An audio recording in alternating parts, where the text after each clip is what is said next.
Olá, eu sou Douglas Moreira e estou aqui novamente para continuarmos o nosso papo, esse nosso diálogo sobre esse tema, sobre essa série que estamos fazendo, na verdade, sobre esse tema, liberdade e os problemas, alguns problemas que estão imbricados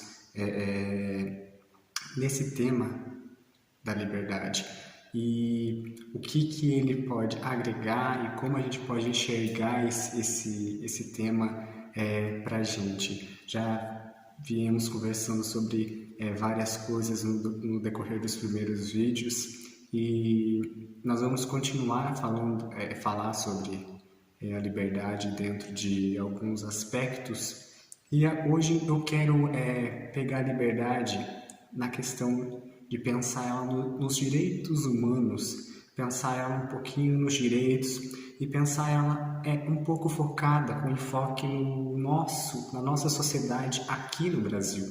Como que a liberdade ela se deu, como que a luta pela liberdade se deu aqui no Brasil.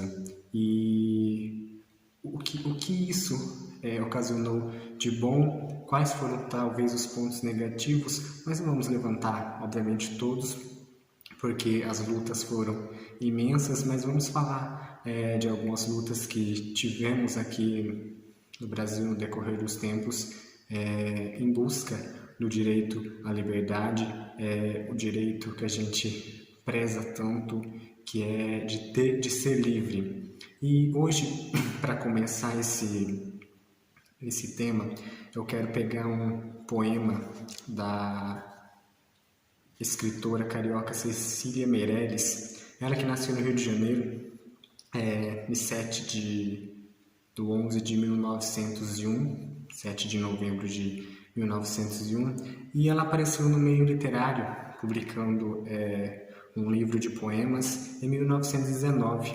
e depois, posteriormente, alguns anos, morreu em 9 de novembro de 1964. E um conto que ela escreveu, que a escritora escreveu, a escritora literária escreveu, chama-se Liberdade. E esse conto, né, esse texto está escrito no livro de contos que se chama Escolha o Seu Sonho, que é o livro que ela escreveu. E eu quero ler ele para vocês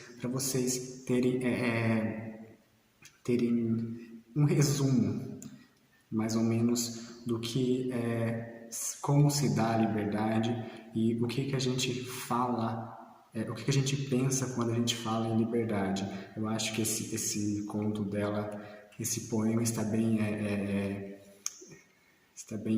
definido algumas coisas no que diz respeito à liberdade que nós viemos falando tanto. O poema dela diz o seguinte: deve existir nos homens um sentimento profundo que corresponde a essa palavra liberdade, pois sobre ela se tem escrito poemas e hinos, e a ela se tem até morrido com alegria e felicidade. Disse que o homem nasceu livre, que a liberdade de cada um acaba onde começa a liberdade de outrem, que onde não há liberdade não há pátria, que a morte é preferível à falta de liberdade, que renunciar à liberdade é renunciar à própria condição humana, que a liberdade é o maior bem do mundo, que a liberdade é o oposto da fatalidade e a escravidão, que nossos bisavós gritavam liberdade, igualdade e fraternidade. Nossos avós cantaram, ou ficar a pátria livre ou morrer pelo Brasil. Nossos pais pediam liberdade, liberdade, abra as asas sobre nós. E nós recordamos todos os dias que o sol da liberdade em raios fúlgidos brilhou no céu da pátria em certo instante. Somos, pois, criaturas nutridas de liberdade há muito tempo, com disposições de cantá-la, amá-la, combater e certamente morrer por ela. Ser livre, como diria o famoso conselheiro, é não ser escravo, é agir segundo a nossa cabeça e o nosso coração, mesmo tendo que partir esse coração e essa cabeça para encontrar um caminho. Enfim, ser livre é ser responsável e repudiar a condição de autônomo e de teleguiado. É proclamar o triunfo luminoso do Espírito, supondo que seja isso. Ser livre é ir mais além, é buscar outro espaço, outras dimensões, é ampliar a órbita da vida, é não estar acorrentado, é não viver obrigatoriamente entre quatro paredes. Por isso, os meninos atiram pedras e soltam papagaios. A pedra inocentemente vai até onde o sono das crianças deseja ir. Às vezes é certo, quebra alguma coisa no seu percurso. Os papagaios vão pelos ares até onde os meninos de outrora, muito de outrora, não acreditavam que se pudesse chegar tão simplesmente, com um fio de linha e um pouco de vento. Acontece, porém, que um menino, para empinar um papagaio, esqueceu-se da fatalidade de fios elétricos e perdeu a vida. E os loucos que sonharam sair de seus pavilhões, usando a fórmula do incêndio para chegarem à liberdade, morreram queimados com o mapa da liberdade nas mãos. São essas coisas tristes que contornam sombriamente aquele sentimento luminoso da liberdade. Para alcançá-la, estamos todos os dias expostos à morte. E os tímidos preferem ficar onde estão, preferem mesmo prender melhor suas correntes e não pensar em assunto tão ingrato. Mas os sonhadores vão para a frente, soltando seus papagaios, morrendo nos seus incêndios, como as crianças e os loucos, e cantando aqueles hinos que falam de asas, de raios fúlgidos, linguagem de seus antepassados, estranha linguagem humana, nestes andaimes dos construtores de Babel. Então, esse poema, esse conto da Cecília Meirelles, ele diz muito, ele fala muito sobre essa questão da liberdade, essa liberdade que tanto sonhamos, essa liberdade que causa um sentimento tão profundo nas pessoas, que causa essa comoção inteira, essa obsessão inteira à liberdade, de buscar a liberdade. Ele faz um apanhado de algumas definições do que é ser livre. Ele faz todo um levantamento, eu acho que de quase assim, uma gama de conceitos do que seria a liberdade. E a Cecília Meirelles, ela tem outra frase que eu acho que resume basicamente isso que ela disse nesse conto. E ela fala que a liberdade, aliás, liberdade, essa palavra que o sonho humano alimenta, que não há ninguém que explique e ninguém que não entenda.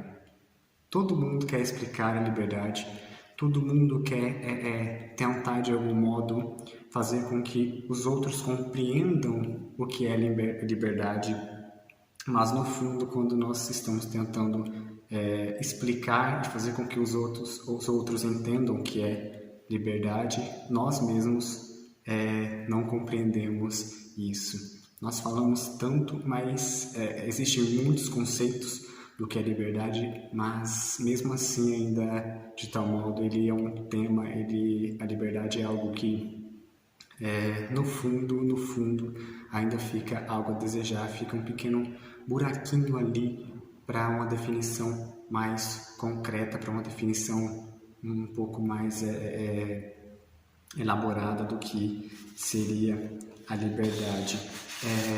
E quando a gente fala desse sentimento profundo de buscar a liberdade, nós estamos falando dessa sociedade em que busca os direitos de ter uma vida digna. Nós estamos falando dessa sociedade, dessas pessoas que buscam o direito por ter essa liberdade. E quando as pessoas buscam esses direitos,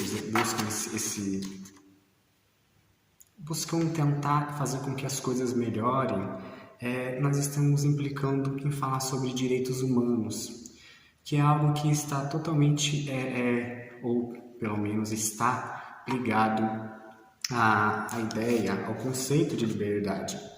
Porque acho que não existe a possibilidade da gente falar sobre liberdade e não falar sobre direitos.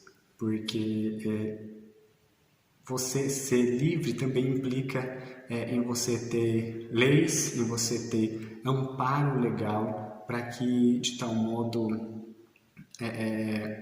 coisas exteriores não virem uma bola de neve que se transforme em algo ruim para todo mundo, para uma sociedade. E é fato que o nosso país ele conta com uma vasta gama de ferramentas, de leis que visam garantir os direitos humanos. Só que aqui no Brasil, quando a gente fala sobre essas leis, quando a gente fala sobre os direitos humanos, a gente percebe que existe uma pequena falha quando a gente fala assim que na prática a teoria é outra. É isso que ocorre aqui. Existem inúmeras leis, um dos países que tem mais leis existentes, só que quando é para essas leis serem postas em prática, fica mais difícil de lidar com isso. Em nosso país, a Constituição de 1988, ela que garante os direitos humanos que temos hoje, esses direitos que todos, ou pelo menos esses direitos que são constituídos, é feito a partir da Constituição de 1988. E que foi um avanço muito significativo, levando em consideração esses episódios que nós tivemos, que marcaram essa história do Brasil de desrespeito de todas as formas. A nossa Constituição, ela defende alguns princípios. Dentre alguns princípios que ela defende está a igualdade de gênero, ou melhor, igualdade entre gêneros, a erradicação da pobreza, da marginalização e das desigualdades sociais, a promoção do bem de todos, sem preconceito de origem, raça, gênero, idade ou cor, racismo como crime imprescritível, acesso à saúde, à previdência, à assistência social, à educação, à cultura e a desporto, reconhecimento de crianças e adolescentes como pessoas em desenvolvimento, estabelecimento da política de proteção ao idoso, ao portador de deficiência e aos diversos agrupamentos familiares, orientação de preservação de cultura indígena e entre vários outros que ela possui. E essa história, essa Constituição, ela veio de uma evolução. A história dos direitos humanos no Brasil, ela teve uma evolução que são garantidos, os direitos do Brasil que são garantidos por essa Constituição, ela é bastante marcada. Ela tem uma certa evolução no que diz respeito a ela anteriormente. E, como eu já disse, ela foi antes de ter essa Constituição, tivemos graves desrespeitos a esses direitos que hoje são nos dados, e uma das formas para a gente entender essa evolução dos direitos humanos é através dessas diversas constituições brasileiras que tivemos, onde elas garantem os princípios políticos e civis que já apareciam também na Constituição de 1824. Ainda que o poder tivesse concentrado assim, bastante nas mãos do imperador, ela já estava ali em evidência. E o objetivo principal dessa lei era garantir a liberdade e a segurança individual e a propriedade. Só que, mesmo assim, ainda continuava a existir a escravidão. E os escravos eram tratados como produto e propriedade de uma pessoa, né, do senhor. Existiam as violências, ainda existiam as violências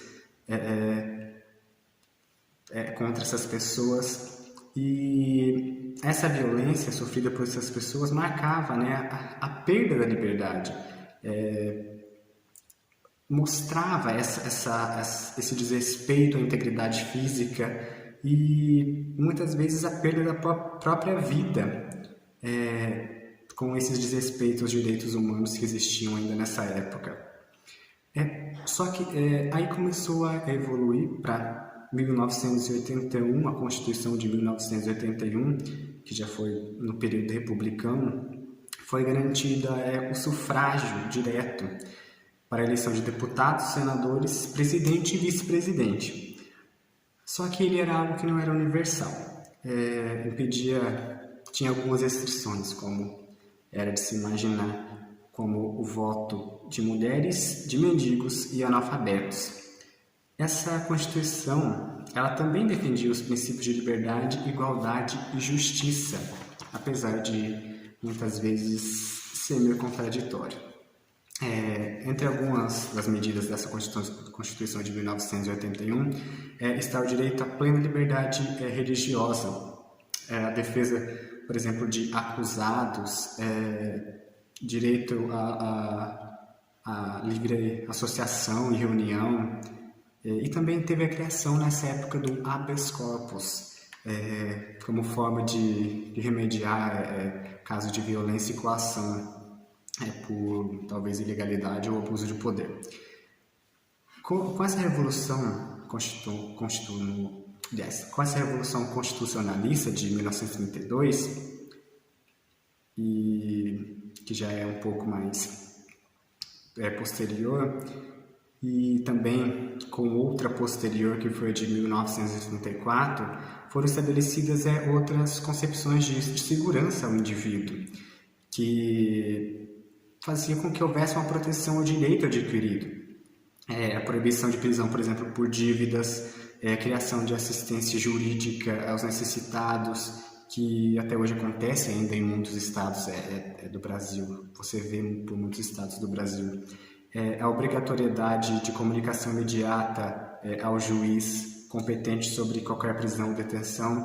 Então já começou a ter alguns aspectos talvez diferentes. Essa Constituição de 1934, ela principalmente instituiu diversas garantias ao trabalhador, e algumas delas foi a proibição de diferença salarial para o mesmo trabalho e da diferença salarial em razão de idade, gênero, nacionalidade ou estado civil. Foi um dos direitos que ela fez com que fosse um dos direitos ganhos com essa Constituição. Também teve a proibição de trabalho para menores de 14 anos e do trabalho noturno para menores de 16 anos. E além de proibir o uso insalubre para menores de 18 anos e mulheres.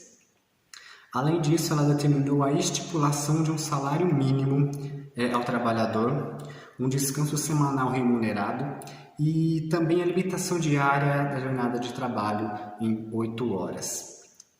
A Constituição ela estabeleceu diversos ganhos nos direitos sociais, só que ela teve um pequeno problema, porque ela vigorou por apenas 3 anos.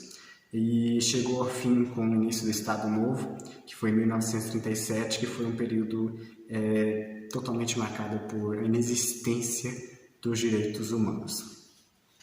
E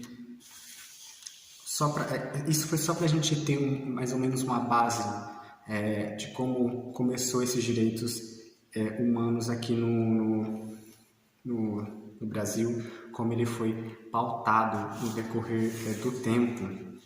E a gente falar de direitos humanos, a gente também tem que pensar no hoje e pensar nos atuais desafios que o Brasil enfrenta com os direitos humanos. O que acontece aqui no nosso país após a instauração da nova Constituição, após décadas depois da instalação da nova Constituição, ainda existe muita dificuldade em tirar esses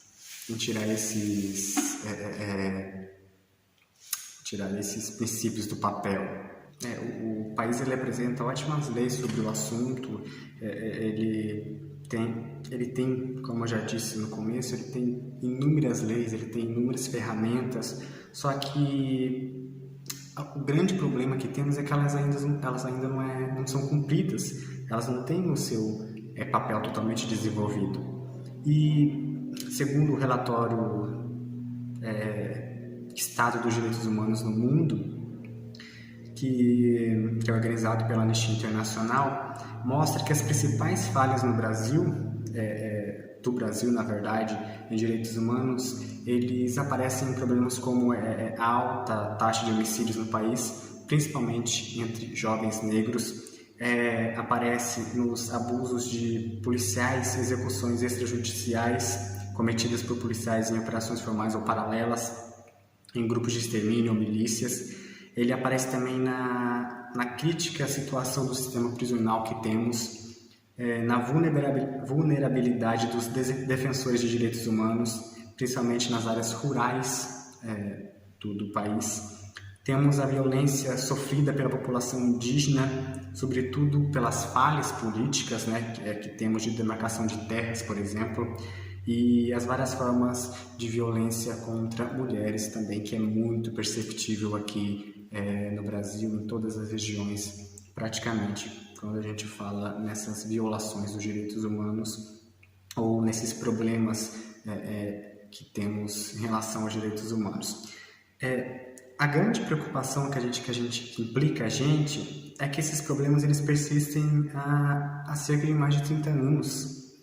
E o que acontece é que não houve, e é difícil você ver autoridades ou pessoas do âmbito criando soluções para mudar esse cenário, que mude esse modo que ocorrem as coisas aqui no nosso país. Então, por isso que é muito difícil você falar em direitos humanos, talvez no Brasil, porque temos violência todos os dias. Você vê violência contra mulheres, talvez maridos que assassinam suas esposas, principalmente, que batem.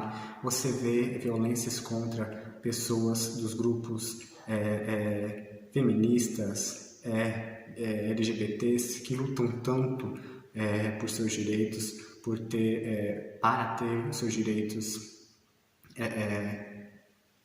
totalmente correspondidos. E aqui no Brasil o que ocorre é isso, que as pessoas que podem fazer, que têm essa autoridade para mudar as coisas, se fecham para que a população, ou para que o Brasil inteiro, para que o Estado, o país está clamando. Então, os direitos humanos aqui ele é muito de tal modo desrespeitado até. Apesar de ter muitas coisas que são garantidas, temos muito ainda a aprender nesse aspecto. Mas eu quero aqui elencar para vocês alguns momentos importantes que tivemos nessa luta pela democracia, e um deles eu já falei, foi a questão da Constituição. Eu acho que vou voltar a falar um pouquinho dela, mas agora eu quero dar enfoque nessas lutas que tivemos, porque muitas pessoas morreram para garantir essa democracia que temos hoje, para garantir a democracia. E graças a essas pessoas, graças a esses seres humanos que conquistaram esses bens importantes que temos, esse bem que temos, que é a liberdade, que hoje nós também temos a nossa liberdade. E eu quero falar sobre esses momentos, basicamente sobre dois deles, porque nem sempre foi assim. Nem sempre as coisas foram do jeito que são, e graças à luta de pessoas que antecederam a gente, que nós podemos hoje usufruir de certa liberdade. Um dos maiores, aliás, nós vamos falar aqui agora sobre as diretas já, e um dos maiores golpes contra a democracia brasileira, que nós tivemos aqui, obviamente, no Brasil, foi a instalação do regime militar de 1964. Foi um dos maiores golpes que já tivemos aqui, onde a nação ela passou a ser comandada por sucessões de governos militares, por sucessões de poderes autoritários, onde havia essa restrição da liberdade civil e também os inúmeros atos inconstitucionais que marcavam esse período. E a partir da insatisfação das pessoas surge esse movimento político-social que ficou conhecido como as diretas já. Esse grupo de pessoas, eles eram formados principalmente por jovens, jovens dessa época que lutavam para os seus direitos. Mas o que eles reivindicavam? Qual era a causa que eles lutavam? Eles reivindicavam a possibilidade de eleições diretas para presidente da República no país. Esse que era a reivindicação dessas pessoas. E foi graças a esses movimentos, foi graças ao movimento das diretas já, que o Brasil pôde caminhar para essa redemocratização, que conquistou o poder civil em 1985. E em consequência disso, tivemos outra conquista brasileira, que foi a Constituição, que configurou-se como a Constituição de 1988. E em 1988, finalmente nós tivemos as eleições das diretas já, que foram finalmente feitas, onde o povo elegeu o presidente do Brasil, o presidente que as pessoas queriam, que as pessoas votaram. E nessa época quem foi elegido foi o Fernando Collor como presidente do Brasil. Falando um pouco sobre a Constituição de 1988, que já falamos sobre alguns direitos, princípios que foram garantidos sobre ela, após a luta pelo fim da ditadura, que perdurou por mais de 20 anos, esse regime militar, as diretas já, ela contribuiu bastante para que ocorresse esse declínio do totalitarismo. Contribuiu, como já disse, para que houvesse essa redemocratização no país. O que marcou a consolidação dessa democracia foi justamente a Constituição de 1988, ou também chamada de Constituição Cidadã, que é pautada basicamente na garantia dos direitos civis, dos direitos do povo. O que essa Constituição prezava era a valorização da liberdade física e intelectual de todo mundo, de todos.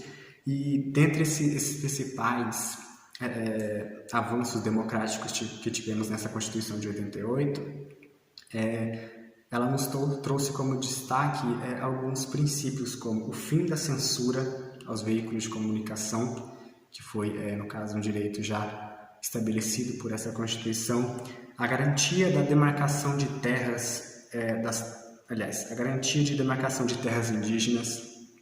Tivemos também a garantia de lei do meio ambiente, de proteção ao meio ambiente. Tivemos também a implantação do que nós usamos muito hoje, ou a população em geral usa, que é o SUS, o Sistema Único de Saúde, em todo o território nacional. Tivemos também a maior autonomia entre os municípios e entre vários outros. Ou seja, a Constituição de 1988 ela veio para ajudar, para melhorar e para garantir com que as pessoas tivessem seus direitos e basicamente pudessem usufruir um pouco mais da sua liberdade. E podemos ver aqui que muitas pessoas morreram, muitas pessoas sofreram, muitas pessoas passaram coisas ruins para que tivéssemos hoje a garantia desses direitos estabelecidos nessas constituições ou nessa Constituição de 1988. E é difícil você imaginar que todas essas pessoas passaram por isso para garantir a liberdade que temos hoje, para garantir os nossos direitos, e pensar que muitas pessoas hoje em dia ainda não dá visão para isso, não pensa no passado, no que já ocorreu, e tentando vislumbrar um futuro melhor ou um presente melhor, tentando mudar questões que ocorrem ainda na nossa sociedade, questões ruins, e fica meio difícil pensar que as pessoas não pensam no que já aconteceu em função da nossa liberdade. Então, é nesse sentido que nós vamos trabalhar a liberdade nesse vídeo, e eu vou encerrar esse vídeo por aqui e vou começar outro para vocês na questão dos direitos humanos. E nós nos vemos no próximo vídeo, na próxima aula, e até mais.